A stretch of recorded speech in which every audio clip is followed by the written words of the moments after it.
Hi guys नमस्ते।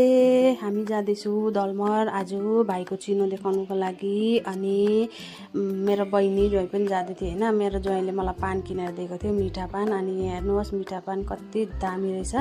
हामी जङ्गलको बाटो जाँदै थियो किनभने रोडको बाटो जानु पुरा टाढो पर्थ्यो नि त। बाटोहरू पनि पुरा खराब रहेछ, बगाने बगान भएर गएको होइन गाइज। अनि यहाँनिर चाहिँ के भन्ने जग्गा भन्ने चाहिँ थाहा भएन मलाई। यहाँनिर देख्दैछ कारबोलाको बाटो भएर चाहिँ हामी जाँदैछौँ होइन। कति दामी लाग्दै थियो तर बाटो पनि कति खराब। यो मेरो बहिनी र ज्वाइँ चाहिँ अगाडि अगाडि, हामी पछाडि पछाडि।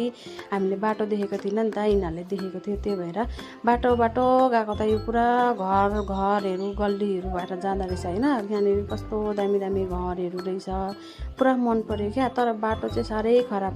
त्यो घर पार भएपछि एउटा फारस आउँदो रहेछ होइन। यो फारस हो जङ्गलमा होइन। त्यसपछि फेरि खोला आउँदो रहेछ। खोला त झन् कत्रो ठुल्ठुलो खोला। थ्याङ्क गड खोलामा चाहिँ पानी थिएन र हामी राम्रोसँगले जानु सक्यौँ होइन। अन्त यहाँनिर मेरो भाइलाई पनि देखाउँदैछु। मेरो भाइले बिचारा कति राम्रोसँगले सम्हालेर चलायो।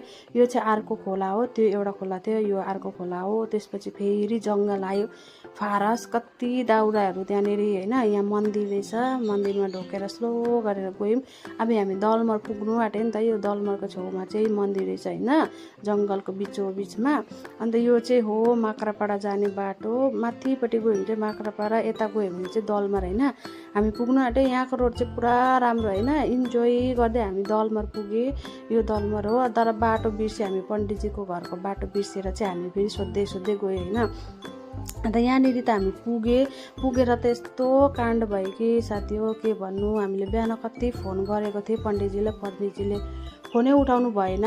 भरे पण्डितजीको घरमा गएर हेरेको त बिहा परिरहेको छ। हामी त्यसै पनि हाम्रो काम भएन, घुमेर आउनु पर्यो।